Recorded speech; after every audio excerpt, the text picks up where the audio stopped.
Hey there. Subscribe to my channel. And also press this bell icon.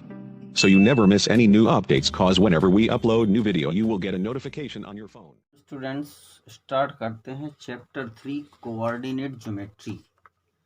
तो अभी तक students हमने जो चीज़ पढ़ी थी उसमें हम रिप्रेजेंट अ नंबर लाइन।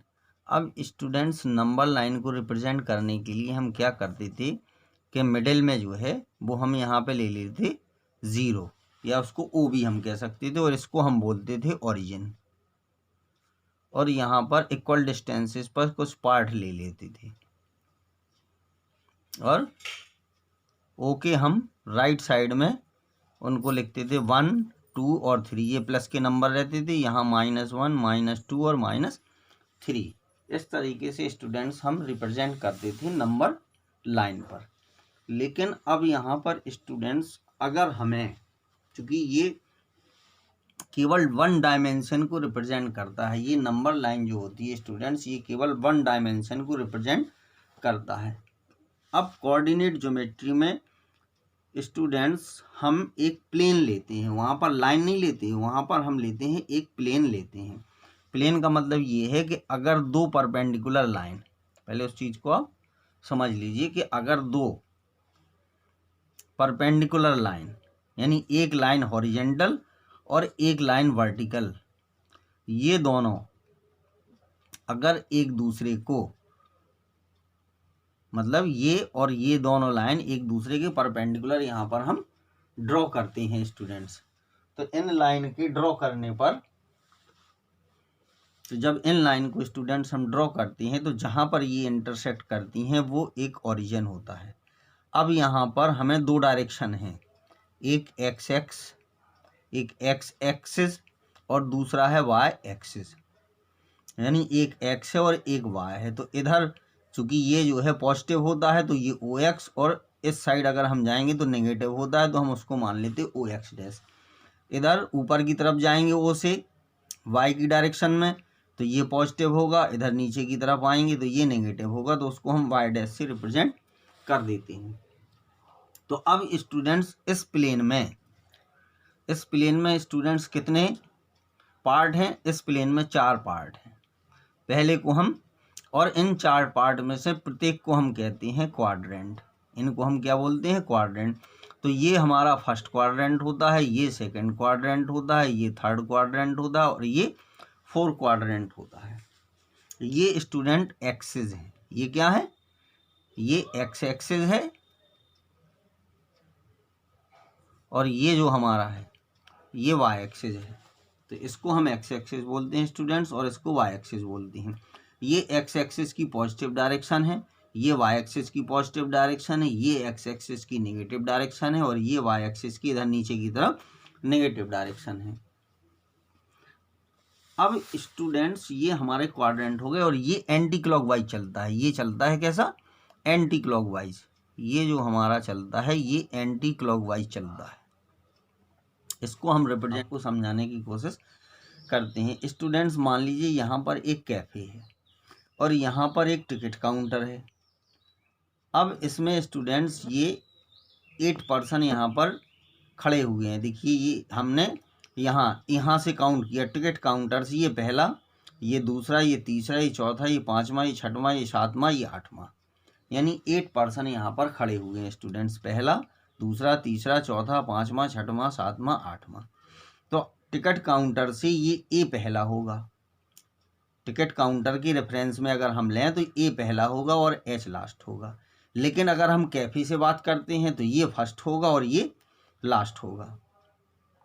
तो स्टूडेंट देखिए, from the ticket counter A is the first and H is the last person in the Q with reference to the cafe. H becomes the first and A will become the last person. You might have observed.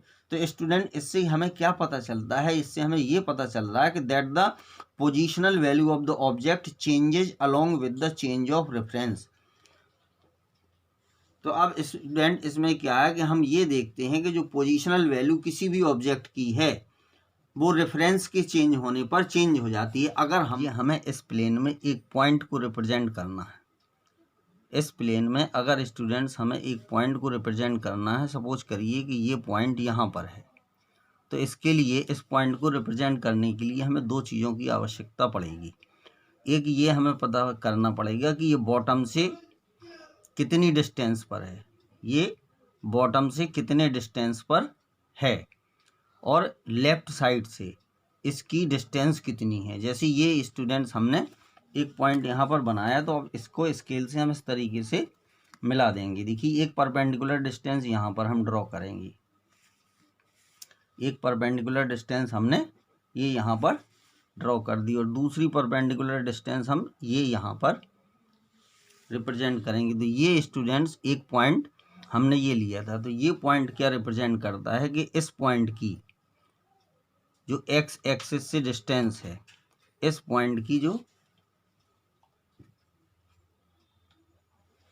X axis से distance है students, ये जो हो जाएगी यहाँ से इसकी जो डिस्टेंस है वो होगी 4 यूनिट, जो भी हमने माना है। और इस पॉइंट की, ये पॉइंट को हमने पी से रिप्रेजेंट कर दिया, तो पी की डिस्टेंस जो वाई एक्सिस से होगी, यहाँ से यहाँ तक की जो डिस्टेंस है वो इस स्टूडेंट्स कितनी है, 2 है। तो ये 2 यूनिट हो जाएगी, ये डिस्टेंस 2 यूनिट होगी, ये डिस्टेंस 4 यूनिट हो जाएगी। तो सबसे पहले यहाँ पर हम लिखते हैं एक्स की वैल्यू, क्योंकि ये पॉइंट जो है वो एक्स कॉमा वाई से रिप्रेजेंट करता है। तो यहाँ पर एक्स की जो वैल्यू है, यहाँ से ये ओरिजिन है हमारा, ये रेफरेंस पॉइंट है, तो यहाँ से एक्स एक्सिस की ओर चलेंगे तो ये 2 आएगा, और यहाँ से वाई एक्सिस की ओर हम जाएंगे तो 4 आएगा। तो इसका जो पॉइंट होगा वो होगा स्टूडेंट्स 2,4। तो इस तरीके से पॉइंट को हम रिप्रेजेंट करते हैं। अब स्टूडेंट्स इसमें देखिए एक्स भी है और वाई है, इसलिए ये प्लेन जो होता है वो 2 डायमेंशनल प्लेन होता है, क्योंकि इसमें हम दो चीज़ों को रिप्रेजेंट करते हैं। जैसे स्टूडेंट्स आप कमरे का फर्श देखिए, तो कमरे के फर्श में दो चीज़ें होती हैं, लेंथ होती है, ब्रेड्थ होती है, इसके अलावा कुछ भी नहीं होता है। तो 2 डायमेंशनल है, एक एल है उसमें और एक बी है।